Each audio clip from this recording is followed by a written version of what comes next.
예, 성도 여러분 안녕하십니까? 네, 오늘 10과 하나님의 영원한 복음 공부하도록 하겠습니다. 예, 기억절은 요한계시록 14장 12절입니다. 성도들의 인내가 여기 있나니 그들은 하나님의 계명과 예수에 대한 믿음을 지키는 자니라. 예, 개역 개정이 그 예수에 대한 믿음이라고 번역을 했고요. 옛날 개역 한글은 예수 믿음입니다.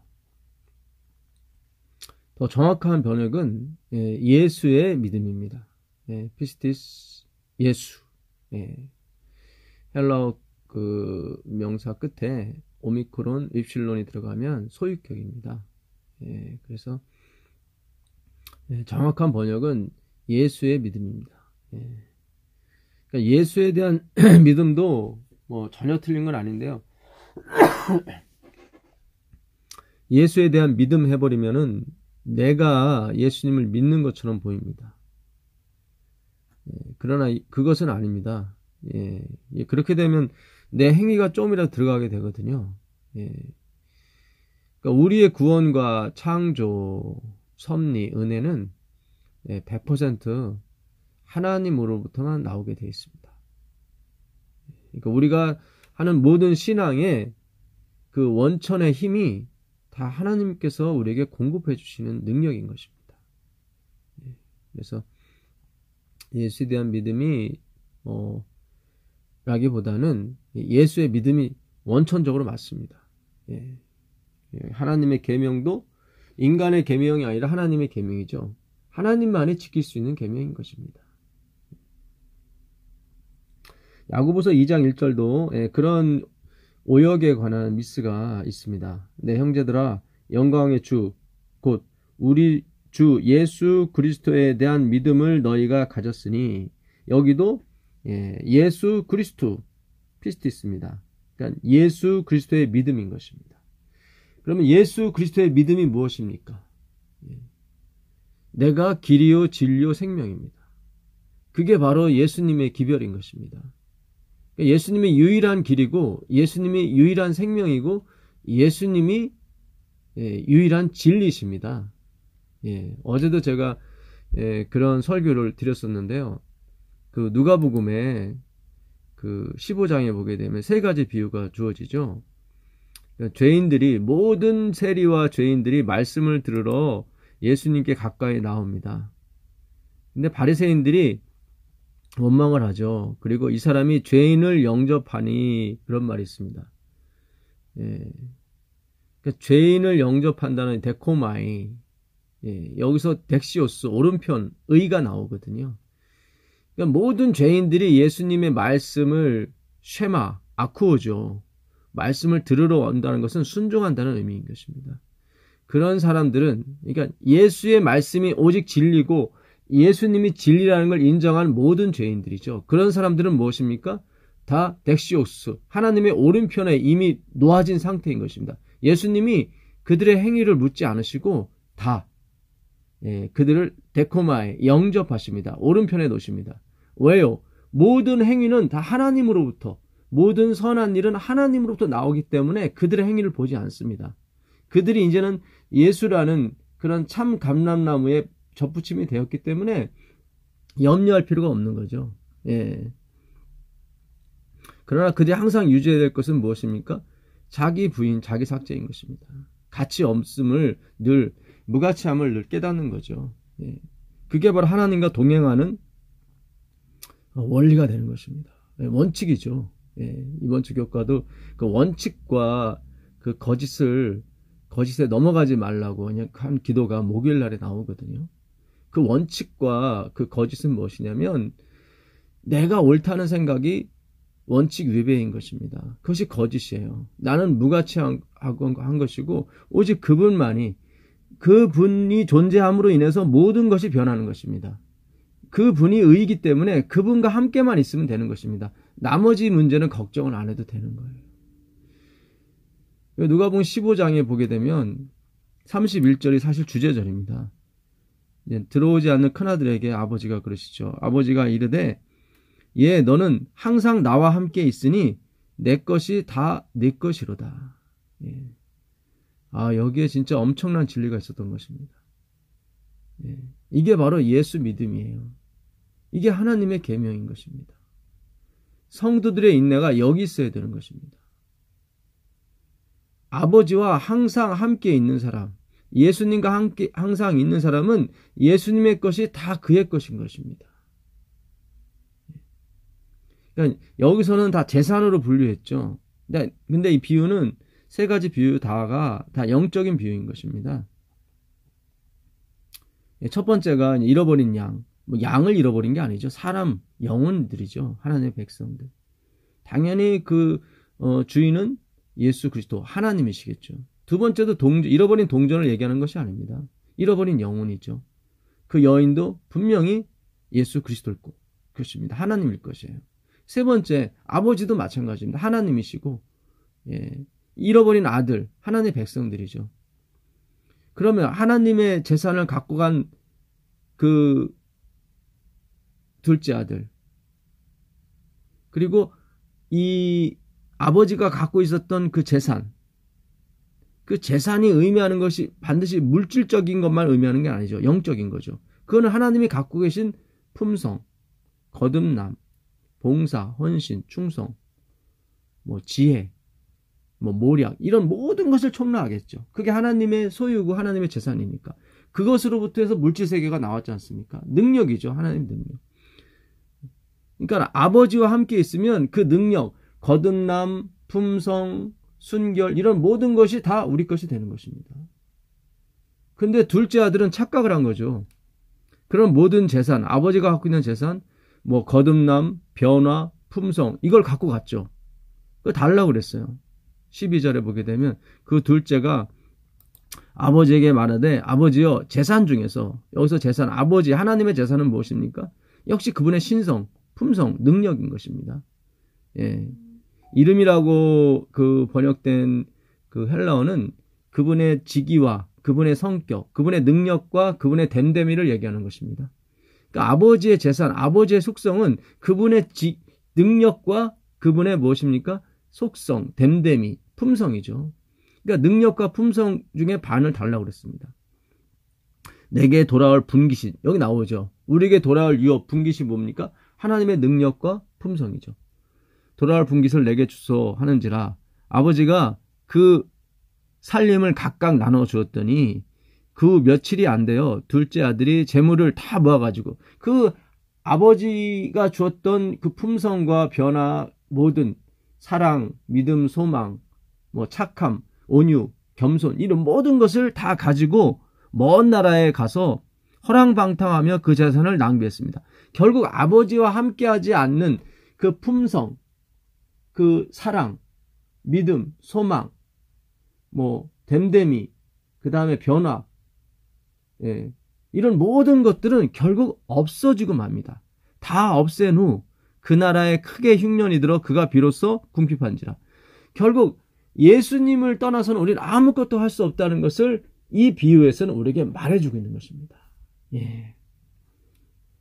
근데 그 큰아들은 그 품성과 변화, 그런 모든 것을 뭐를 통해서 얻으려고 그랬습니까? 순종을 통해서, 율법 지킴을 통해서 얻으려고 했단 말이죠. 이게 은혜인데, 아들이 되면 당연히, 그러니까 아버지와 함께하면 내 것이, 내가 항상 너희와 함께 하는데 내 것이 다 내 것이다, 이렇게 말씀하시는 거예요. 29절에 그 아들이 아버지께 대답하여 이르되, 내가 여러의 아버지를 섬겨 명을 어김이 없거늘. 이게 순종이에요. 그들이 소위 말하는 그 행위로 말미암는 순종이죠. 하나님이 원하시는 순종은 무엇입니까? 내 말을 잘 들으라는 거예요. 내 말을 잘 들으. 그게 하나님이 말씀하신 후파코, 아쿠오인 것이, 순종이 있는 것입니다. 읽는 자, 듣는 자, 그 가운데 지키는 자. 제가 전에 요한계시록 1장 3절에 있는 말씀을 인용하면서 말씀드렸었죠. 같은 뜻이라고요. 예. 아나키노스코. 위의 것을 본질적으로 아는 게 읽는 거예요. 아나키노스코. 그러니까 본질을 아는 게 읽는 거예요. 그러니까 본질을 알지 못하고 읽는 것은 그냥 소리내어 읽는 것입니다. 예. 그거는 읽는 게 아니에요. 그 다음에 듣는 자. 이거 아쿠오. 이게 순종이에요. 듣는 게 순종인 거예요. 근데 이 첫째 아들은 뭐예요? 행위를 순종으로 했던 것입니다. 예. 그 행위는 아버지가 갖고 있는 것입니다. 그는 아버지께서 우리에게 얼마든지 주세요. 그래서 이 큰아들은 자기 행위로 율법을 지켜서 명을 어김이 없거늘 내게는 염소 새끼라도 주어 나와 내 벗으로 즐기게 하신 일이 없더니, 이렇게 불평불만하는 것입니다. 근데 아버지의 대답은 무엇입니까? 아버지가 이르되 예, 너는 항상 나와 함께 있으니 내 것이 다 내 것이다. 그러니까 예수님 한 분만 계시면 나머지 거듭남, 품성, 온유, 겸손, 애통, 뭐 이런 모든 것이 다 내 것인 것입니다.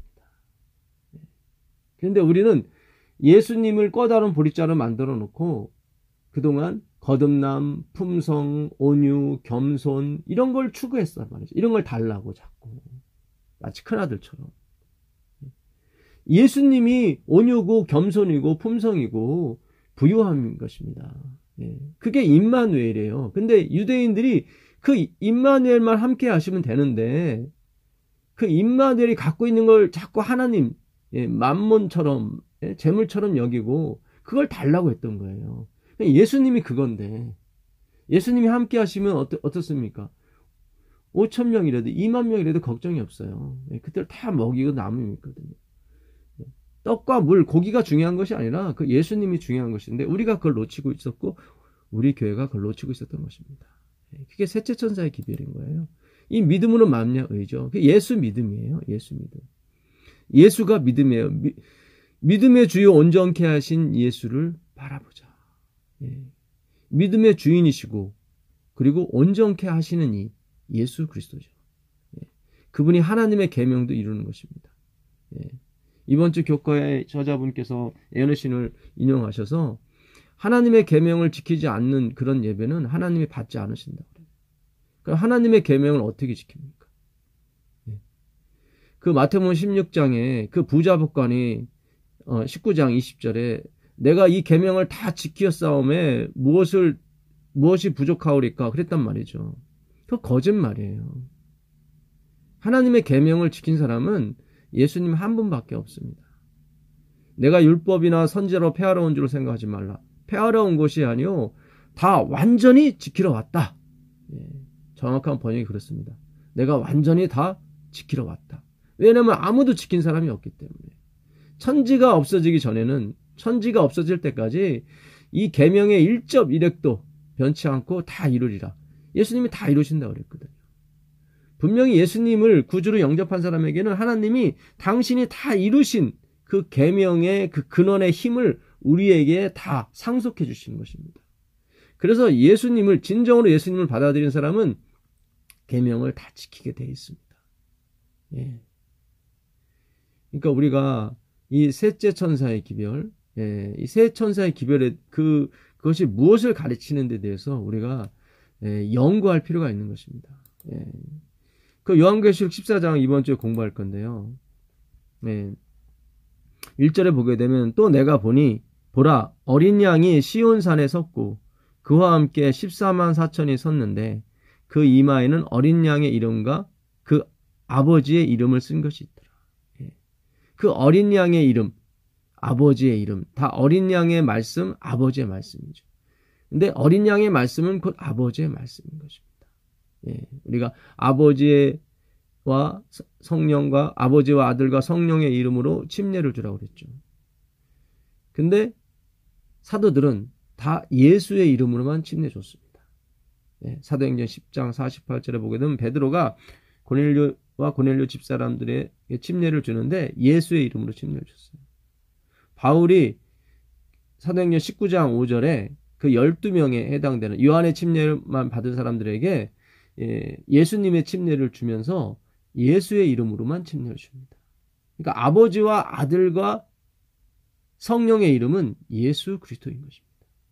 여기서 어린 양의 이름과 아버지의 이름은 바로 하나의 이름인 것입니다. 하나의 말씀을 얘기하는 거예요. 근데 이들이 어디 섰습니까? 시온산에 섰습니다. 시온, 히브리어 치온을 그대로 쓴 건데요. 이 치온은 치아에서 왔어요. 치아는 무슨 뜻이냐면 그 바짝 마른, 예, 그러니까 전혀 희망이 없는, 예, 마치 장미꽃 한 송이를 매달아서 바짝 말렸단 말이죠. 조금만 치면 부수 떨어질 정도로 물기가 하나도 없는 캄캄한 망망대해에 작은 불빛이 하나 이렇게 솟아오르는 거죠. 예, 등대죠. 그게 시온인 것입니다. 그 캄캄한 아무 희망이 없는 그 망망한 대해, 이제는 죽었구나, 이 절망 상태에서 그 조그만한 불빛이 보이기 시작한 거예요. 그게 십자가예요. 그래서 14만 4천이는 그 십자가, 시온산, 예루살렘 성전이 있는, 예, 아브라함이 그 아들을 드리기 위해 올라갔던 그 모리아산, 예, 그 산에 섰던 것입니다. 바로 십자가의 산이죠. 예루살렘, 평화가 가리키는 곳, 바로 예수 그리스도, 하나님의 법궤인 것입니다. 예, 시은자죠. 내가 하늘에서 나는 소리를 들으니 많은 물소리와도 같고 큰 내성과 같은데, 많은 물소리와 내성은 하나님의 임재를 나타내는 것입니다. 내게 들리는 소리는 검은 고 타는 자들의 그 검은 고 타는 것 같더라. 저희가 보좌와 내 생물과 장로들 앞에서 새 노래를 부르니 땅에서 구속함을 얻은 14만 4천인 밖에는 능히 이 노래를 배울 자가 없더라. 예. 그래서 이 14만 4천이 부르는 노래는, 예, 모세와 및 어린 양의 노래인데, 이건 경험의 노래, 어린 양의 노래인 것입니다. 예. 저번에 우리가 한번 공부했었죠. 15장 3절 4절에 오직 하나님만이 의로우시고 하나님만이 선한 거예요. 하나님만이 선하고 하나님만이 의롭다는 것은 나머지는 아니라는 것입니다. 단 1%라도 의로운 게 없다는 뜻이에요. 하나님 외에는. 이렇게 자기 부인을 하는 사람이 14만 4천인 것입니다. 그 경험을 우리가 해야 되는 것입니다. 오늘날 우리가 원칙과 거짓을 말하면 안 되는, 거짓을 말하거나 원칙을 위반하면 안 됩니다. 예. 거짓은 무엇입니까? 인간에게 희망이 있다는 것이고, 인간에게 어떤 가능성이 있다는 것이고, 그것이 거짓인 것입니다. 원칙을 위반한다는 건 무엇입니까? 예수 그리스도 외에 그 어떤 것도 원칙이 될 수 없는데, 그 어떤 것도 원칙을 삼는다는 거죠. 예. 단 1%라도. 예. 그것은 바로 바벨론, 섞인 것입니다. 그래서 셋째 천사의 기별에는 섞인 것이 없는 그 진노를 내리신다고 그랬거든요. 왜냐하면 그들이 섞어놨기 때문에. 하나님이 우리를 창조하시고 우리를 입히시고 우리를 구속하시고 우리를 다시 씻기시고 다시 입히세요. 처음부터 끝까지 그분의 손이 안 가는 곳이 없었단 말이죠. 그분의 은혜로 우리가 탄생을 했고 그분의 은혜로 우리가 행복한 삶을 살아가고 영원한 삶을 누리게 되는 것입니다. 그러니까 그분에게 온전히 영광을 들려도 부족할 판인데, 인간에게 하나님이 주신 은혜를 따라 공적을 세운 인간에게 칭찬과 어떤 영예를 준다고 하는 것은 그분에게 모독인 것입니다. 그냥 누리고만 사세요. 자꾸 우리가 내 자신에게 가치와 어떤 원인을 돌리려고 하는 것을 하나님 앞에 회개하시기를 바라겠습니다. 회개만 하시면 돼요. 그게 고장난 거예요. 우리가 고장났기 때문에 어쩔 수가 없는 것입니다. 이 사람들은 여자로 더불어 더럽히지 아니하고 섞이지 않았다는 거죠.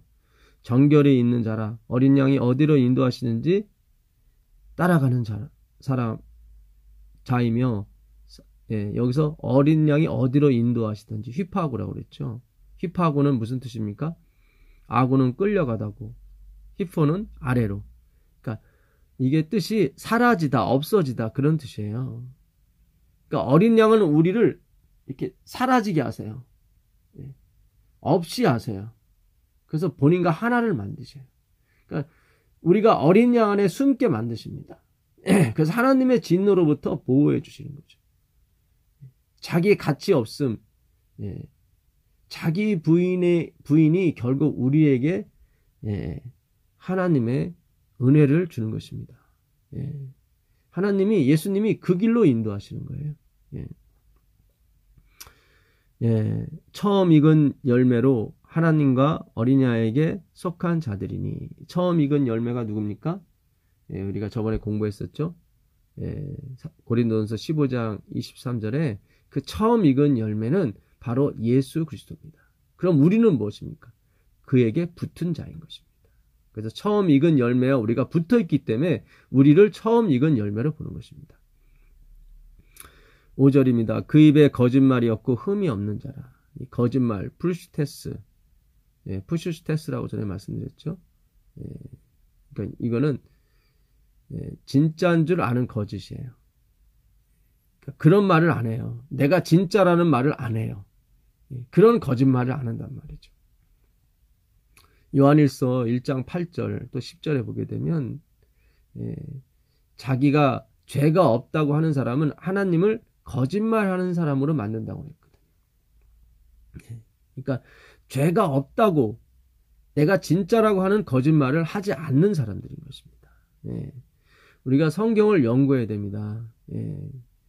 우리가 단순히 이 셋전사의 기별을 어떤 도덕과 윤리적인 측면에서 우리가 접근하면 안 되는 것입니다. 그렇게 되면 뭐 공자나 뭐 명심보감이나 불경, 뭐 반야신경이나 성경이나 똑같죠. 그런 게 아니에요. 아까도 말씀드렸다시피 하나님이 우리의 모든 걸 다 해주셨습니다. 그분께 영광을 돌리고 그분께 부복하는 것이 뭐예요? 의예요. 그게 진리예요. 그렇지 않고 사람의 어떤 능력이나 사람의 가치에 조금이라도 영광을 돌리고 그것에 마음을 두는 것이 그것이 창기인 것입니다. 그것이 타락하고 음란한 거예요. 그걸 하나님을 떠났다고 섞였다고 바벨론이라고 하는 것입니다. 이번 주 교과 예언의 신에 보게 되면 무너졌다 큰 성 바벨론이요 이렇게 나와 있죠. 두 번째 그 천사의 기별 아닙니까?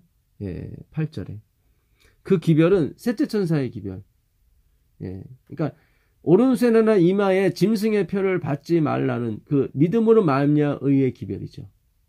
어떤 짐승이나 어떤 인간에게도 영광을 돌리지 말라는 거죠. 그 영광은 하나님이 모든 걸 하셨기 때문에 당신의 것이기 때문에 당신께 돌아가는 게 도끼조마예요. 독사예요. 이거는. 그래서 그분에게만 가는 것이 바로 셋째 천사의 기별, 믿음으로 말미암아 의의 기별인 것입니다. 또 보니 다른 천사가 공중에 날아가는데 땅에 거하는 자들 곧 여러 나라와 족속과 방언과 백성에게 전할 영원한 복음을 가졌더라. 이건 영원한 복음인 것입니다. 믿음으로 말미암아 의는. 그가 큰 음성으로 가로되 하나님을 두려워하며 그에게 영광을 돌리라. 두려워하다는 이 말은 무서워하다, 공포에 떨다 그런 말이 아닙니다.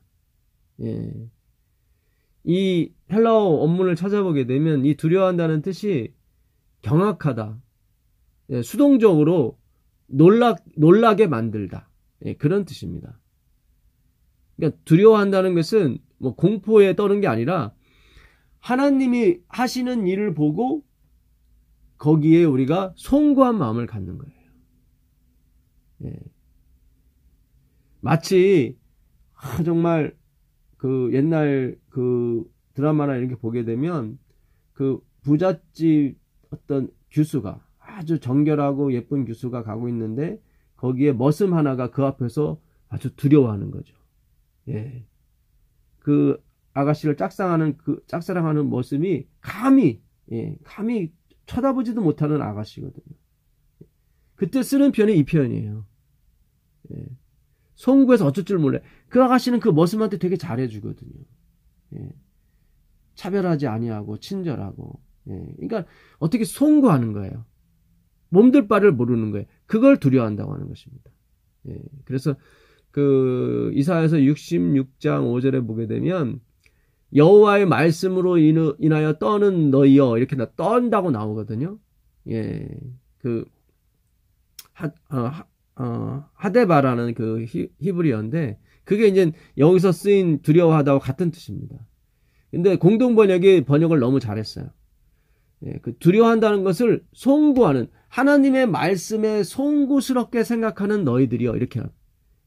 왜냐면 우리는 늘 죄만 짓는데 하나님은 우리의 죄를 늘 씻어주시고 우리에게 오늘 누가복음 15장에 나온 것처럼 그 죄인들을 다 어디에요? 오른편에 당신에게 의를 얻으려고 나오는 그 모든 세리와 죄인들 창기들에게 의를 나눠주시는 것이 자기들에게 너무 송구한 거예요. 그 두려움을 말하는 거예요. 그러니까 나에게는 아무것도 없는데 주님이 나에게 뭔가를 베풀어 주시는 거죠. 그 하나님을 두려워하라는 거예요. 그러니까 믿음으로 말미암아 의의 기별에 다 근간을 두고 있는 것입니다. 그에게 영광을 돌리라. 독사조죠. 이거는 하나님의 영광을 말하는 것입니다. 같은 맥락인 것입니다. 하나님, 만물이 하나님으로부터 나오고 하나님으로 말미암고 하나님께 돌아가는 것입니다. 영광을 돌리라. 이는 그의 심판하실 크리노죠. 심판할 시간이 이르렀음이니 이번 주 교과는 이거를 조사심판이라고 했는데 크게 무리는 없습니다. 조사심판은 무엇입니까? 진짜 예수만을 믿는 사람을 가려내는 것입니다. 진짜 예수의 믿음. 그러니까 진짜 예수를 믿는 사람이 누굽니까? 예수의 믿음을 가진 사람이죠. 왜냐하면 예수만이 진짜이기 때문에. 그래서 예수의 믿음이 맞는 것입니다. 우리가 예수님을 믿는 믿음이 그 예수의 믿음인 거예요. 하늘과 땅과 바다와 물들의 근원을 만드신 이를 경배하라. 그래서 하늘과 땅과 바다와 물들의 근원을 만드신 이는 출애굽기 20장 8절에 있는 10계명 중에 넷째 계명, 안식일 계명인 것입니다. 그 안식일 계명에는 무슨 의미가 들어갔냐면 예수님이 홀로, 아버지 하나님, 예수님, 성령 하나님이 홀로 하늘과 땅과 바다와 그 가운데 모든 것을 만드셨어요. 우리는 그것을 만드는데 기여한 적이 없고 우리는 다 혜택만 본 사람들입니다. 그걸 바로 경배라고 하는 것입니다. 그거를 경건이라고 하는 거예요. 그러니까 하늘과 땅과 바다와 물들의 근원을 하나님만이 홀로 만드셨어요. 신명기 5장 15절에는 하나님 홀로 강한 손과 편팔로 애굽된 종된 땅에서 우리를 구원하셨어요. 우리는 한 일이 없어요. 원망밖에 안 했어요. 그런데 하나님이 은혜를 부어주셨어요. 그래서 송구한 거예요. 그래서 그분을 두려워하는 거예요. 그분이 5,000명을 먹이고 12강주리가 남았어요. 그래서 그분을 두려워하는 것입니다. 그분이 은혜를 베푸시고도 남으셨어요. 은혜를 받을 자격도 없고 갚을 능력도 없는 사람인데.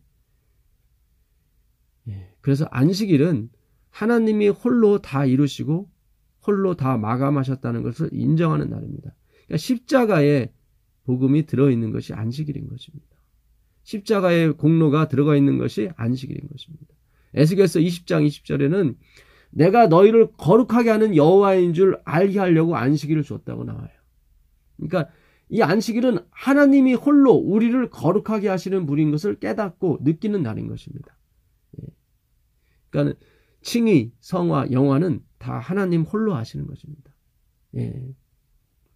우리가 그 하나님이 홀로 하시는 일을 우리로 경험케 하시는 거죠. 그래서 마치 우리가 100% 그 칭의와 성화와 영화를 하는 것처럼 보이는 것뿐이지 사실상은 뿌리에서 나온 진액으로 말미암아 열매를 맺는 것뿐인 것입니다. 14장 8절 또 다른 천사 곧 둘째가 그 뒤를 따라 말하되 무너졌도다 무너졌도다 큰 성 바벨론이요 모든 나라를 그 음행으로 인하여. 여기서 음행은 남편이 있는데 다른 남자를 또 갖는 것을 음행이라고 하는 것입니다. 남편이 없는데 그런 차원이 아니라 남편이 있어요.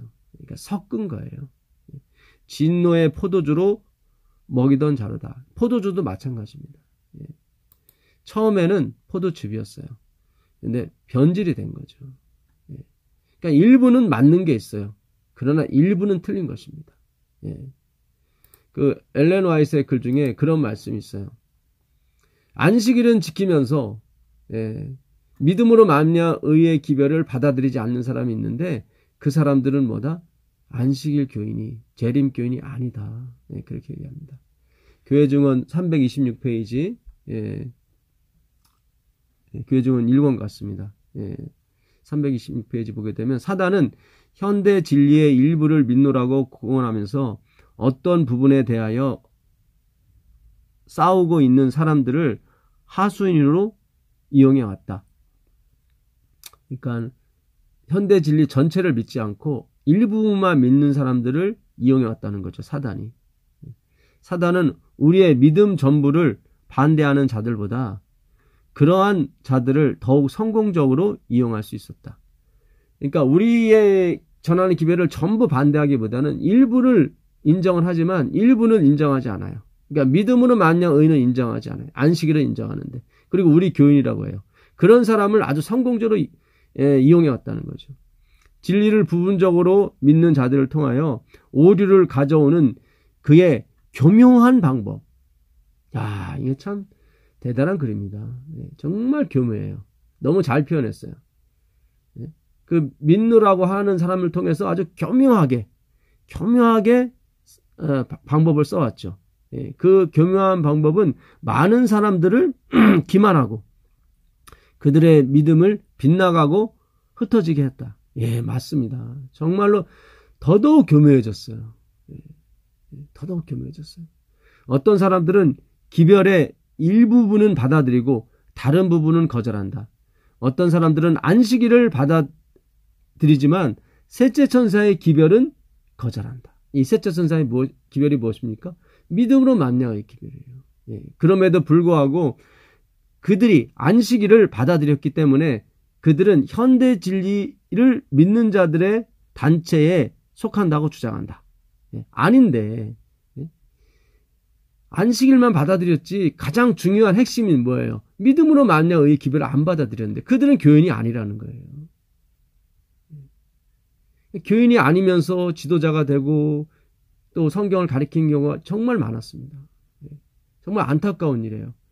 그 가랫부분 기별 1권 372페이지 보게 되면 여러 사람이 믿음으로 만나의에 대한 기별이 셋째 천사의 기별이냐고 편지로 나에게 물었다. 나는 그것은 참된 셋째 천사의 기별이라고 말했다. 그러니까 셋째 천사의 기별은 참된 뭡니까? 믿음으로 만나의의 기별인 것입니다. 근데 거기에 섞었어요. 섞은 게 바벨론인 것입니다. 그러니까 바벨론은 어떤 특정한 단체만을 의미하는 게 아니에요. 우리 자신이 바벨론이 될 수 있는 거예요. 섞어버리면 안 되는 것입니다. 섞어버리면 안 되는 거예요.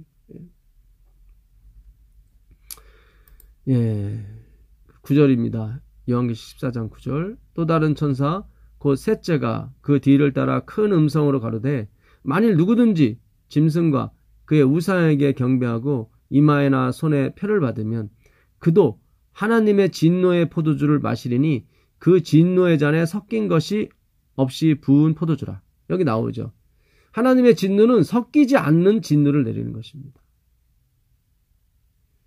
왜 그래요? 왜 이 비교를 해놨습니까? 둘째 천사가 마구 섞어놨기 때문에 그런 것입니다. 그러니까 엘렌 화이트는 무너졌도다 큰 성 바벨론이요. 거기서 나오라고 하는 기별은 이 믿음으로 만나의 기별인 셋째 천사의 기별이 전해져야 그것이 동시에 연합이 된다고 합니다.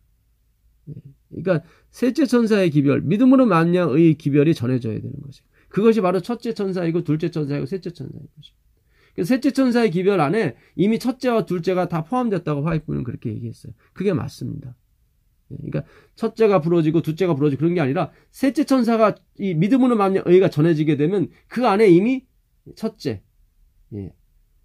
안식일에 그 진정한 안식일의 그 의미의 계명이 발표되는 거죠. 그게 믿음으로 만나 의의 계명이거든요.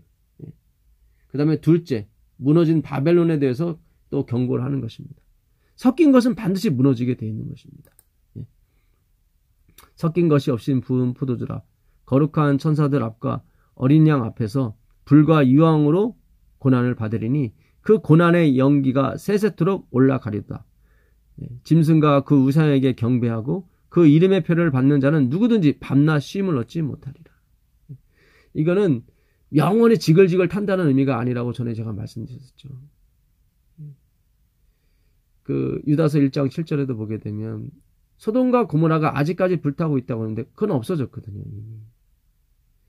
또한 예수님께서 사도행전 2장 22절 이하 24절까지 보게 되면 예수님께서 그 사망의 그 고통에서 그 해방되셨다고 나오거든요.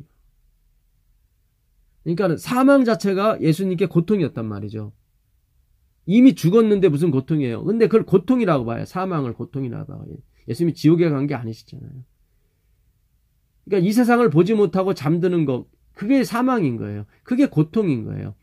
예. 그러니까 밤낮 쉬지 않고 영원히 불에 탄다고 하는 의미는 다시 회복이 없다는 의미인 것입니다. 다시는 은혜가 없다는 얘기죠. 예. 그런 거지. 사랑이 하나님께서 막 지글지글 타면서 즐기고 우리도 그걸 막 즐기고, 예, 그것은 사탄의 품성이지 하나님의 품성은 아닌 것입니다. 예. 그 짐승의 표를 오른손이나 이마에 받지 말라. 예.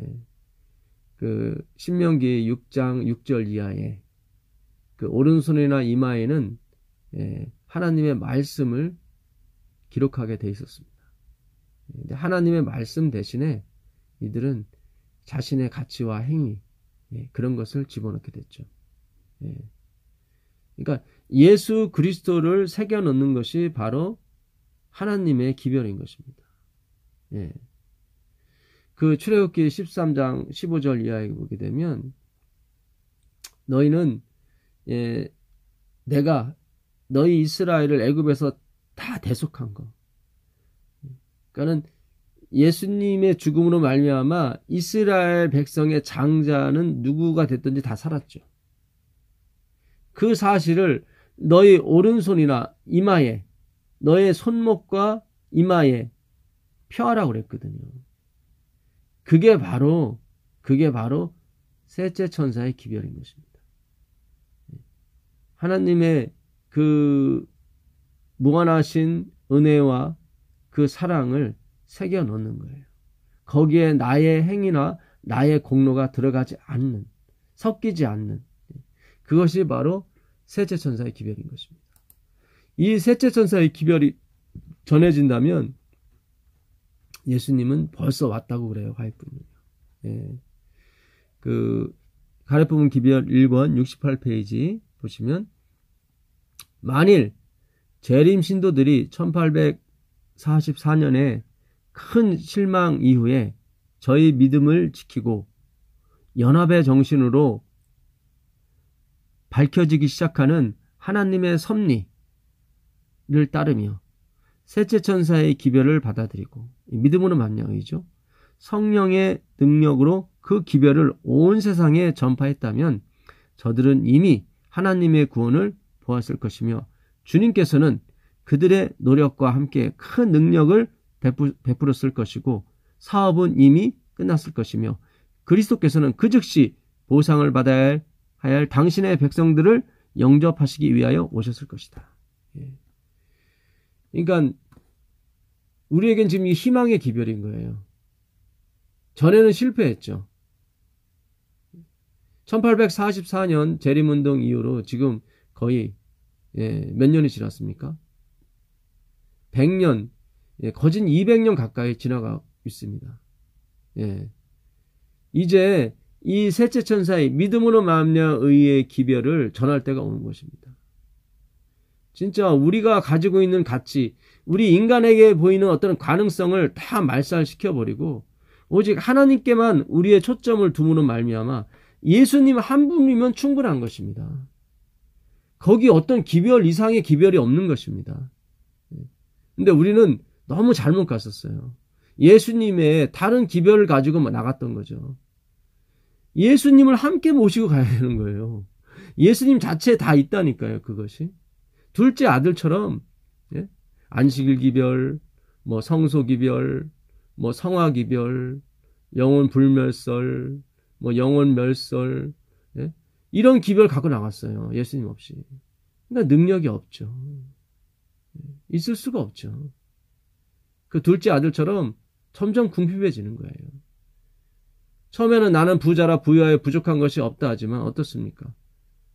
우리의 벌거벗음, 가난한, 눈먼 것, 곤고한 것을 우리가 알지 못해요. 엘렌 화이트는 분명히 얘기를 합니다. 이번 주 일요일 교과도 그런 말씀 하시지만 예언의 신에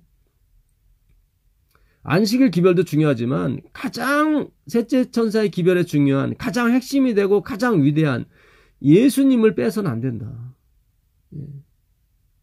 사실 예수님의 기별을 제대로 전하기 위해서 나머지가 필요했던 것이죠. 부분적으로. 그러니까 도구로서 그 본체를 더 잘 설명하기 위해서 쓰여진 것이지 그거 자체가 기별은 아니란 말이죠. 가르법문 기별 1권 383페이지입니다. 셋째 천사의 기별을 넷째 계명의 안식일에 대한 증거를 요구하며 이 진리는 온 세상 사람들에게 전파되어야 된다. 맞습니다. 하나님의 예배일은 하나님의 안식일은 변하지 않았습니다. 그런 진리가 맞아요. 그러나 그것이 몸통은 아닌 것입니다. 그러나 매력의 가장 큰 핵심이 되시는 예수 그리스도를 셋째 천사의 기별에서 제외해서는 안 된다. 그러나 이 시대를 위한 사업에 종사하는 많은 자들에 의해서, 이게 누굽니까? 복음 전하는 목회자들, 선교사들, 그분들 얘기하는 거죠. 이 시대를 위한 사업에 종사하는 많은 자들, 우리 교인들도 포함이 되는 것입니다. 그 사람들에 의해서 그리스도께서 둘째 자리로 밀려났으며 그 사람들에 의해서 예수님께서 둘째 자리로 밀려났어요. 이런 치욕스러운 사업을 우리가 했던 것입니다. 정말 우리는 이제 벗어나야 돼요. 회개해야 돼요. 예수가 없는 교회에 무슨 그게 교회라고 할 수가 있는 것입니까? 예수님이 둘째 자리로 있으면 예수님이 계신 겁니까? 아니요. 그러면 그분은 베레시트예요. 그는 첫 번째예요. 첫 번째가 아니면 안 계세요. 왜냐면 그분은 근원이기 때문에 그런 거예요. 겸손하니까 둘째 자리로 계시겠지. 그런 게 아니라니까요. 그분이 둘째 자리에 계시면은 근원의 능력이 나오지 않아요.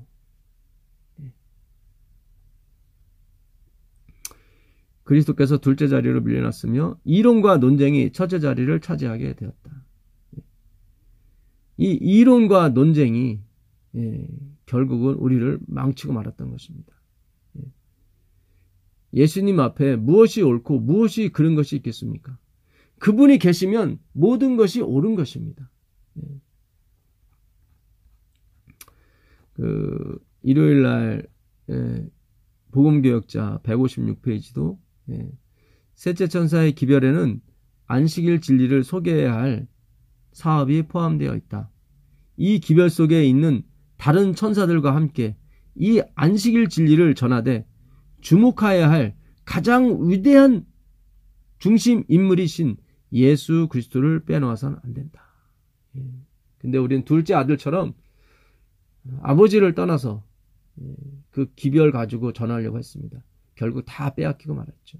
품성도 빼앗기고 성화도 빼앗기고 거듭남도 빼앗기고 믿음 소망도 다 빼앗기고 말았습니다.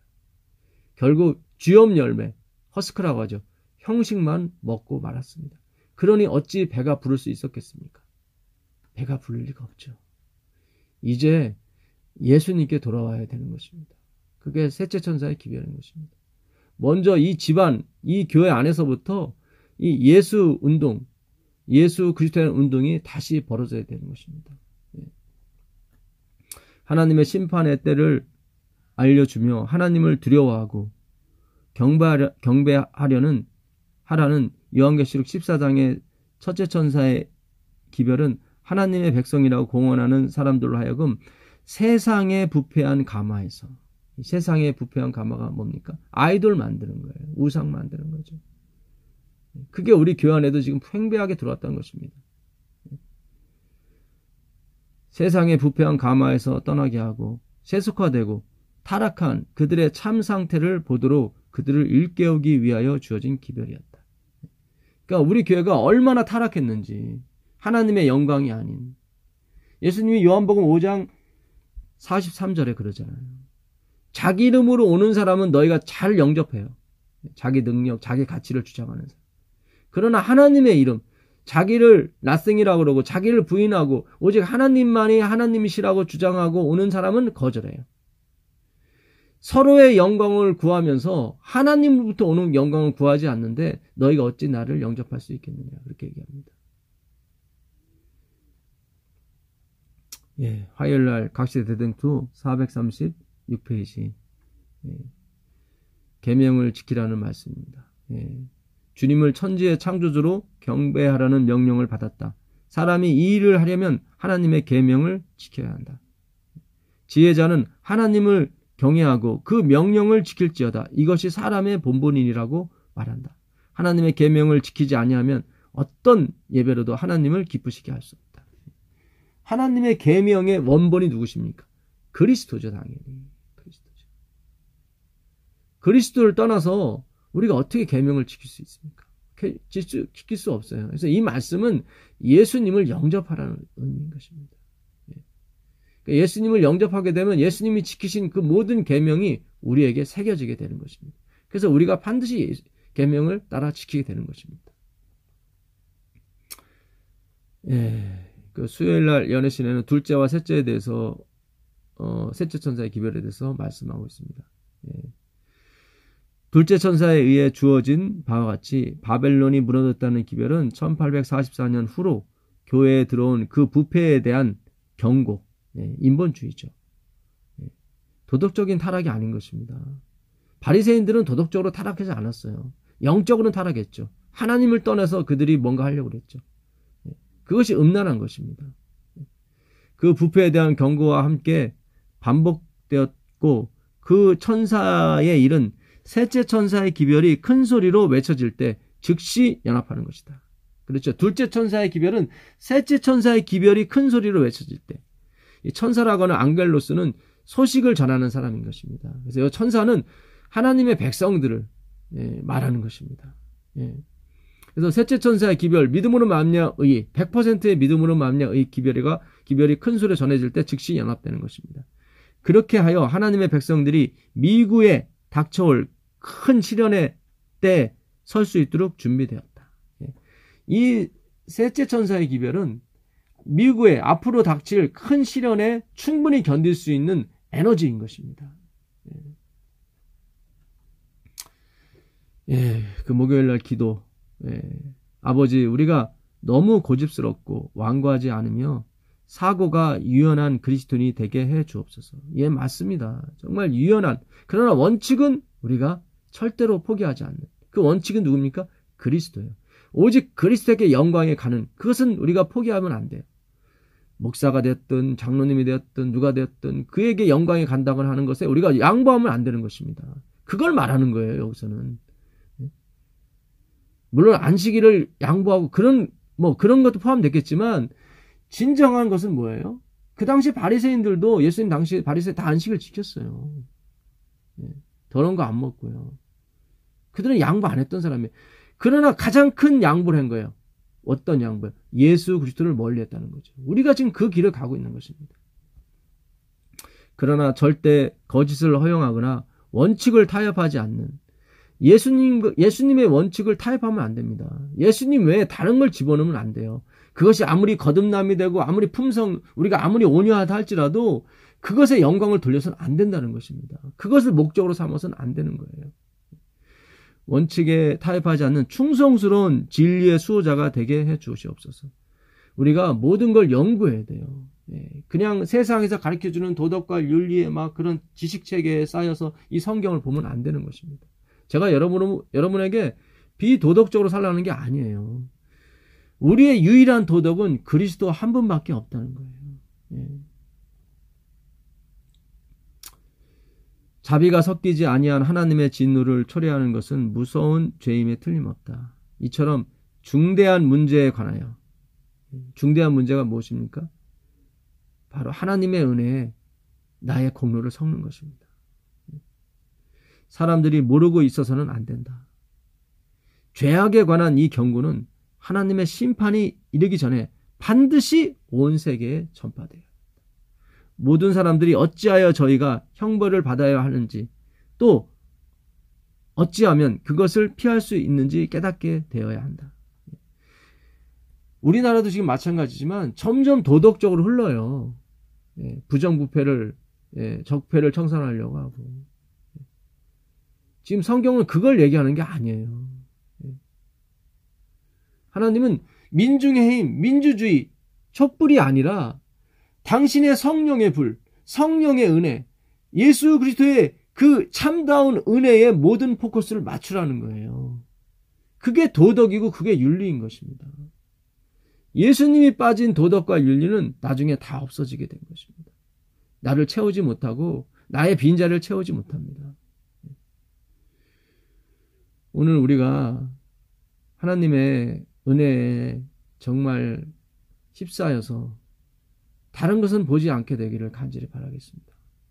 마지막 금요일날 대쟁투 611에서 612 있는 말씀을 보겠습니다.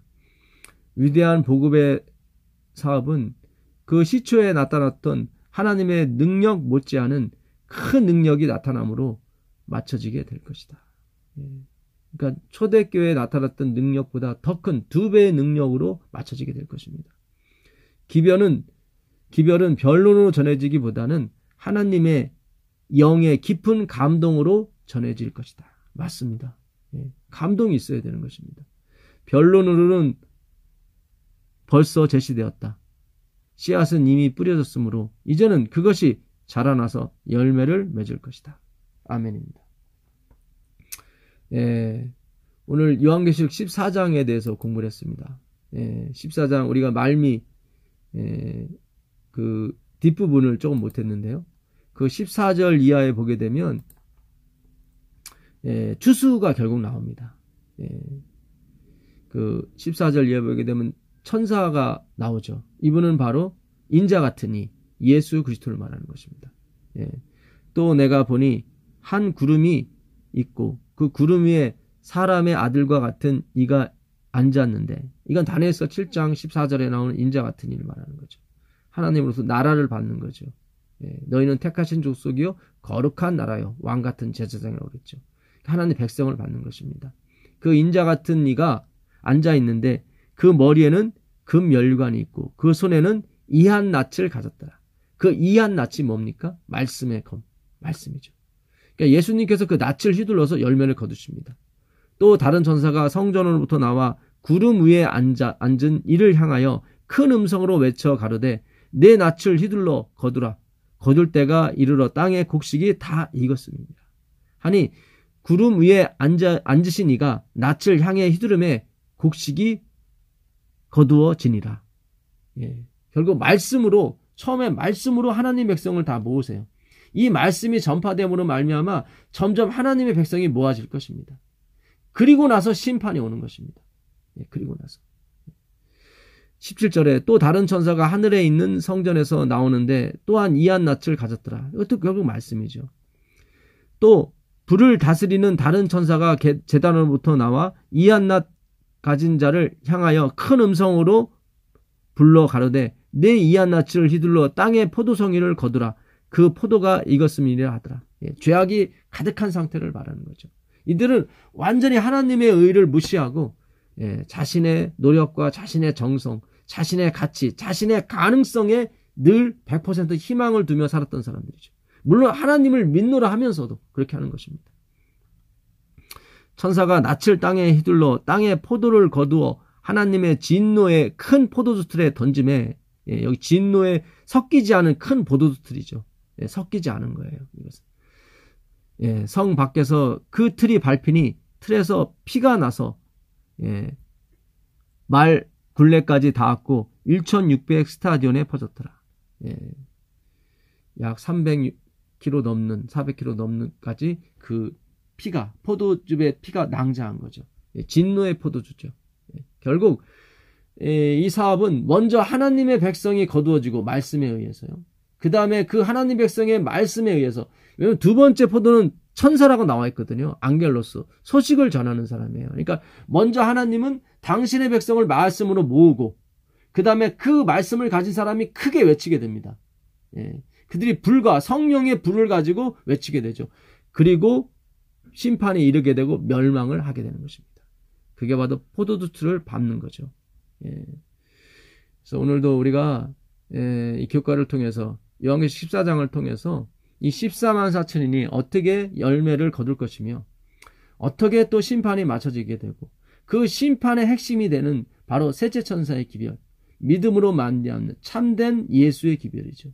오직 예수 믿음, 내가 다 이뤘다고 하는 그 예수 그리스도, 그분만 가지면 되는 것입니다. 그러면 나머지 거듭남, 성화, 모든 것이 다 그 안에 있기 때문에 염려하실 필요가 없습니다.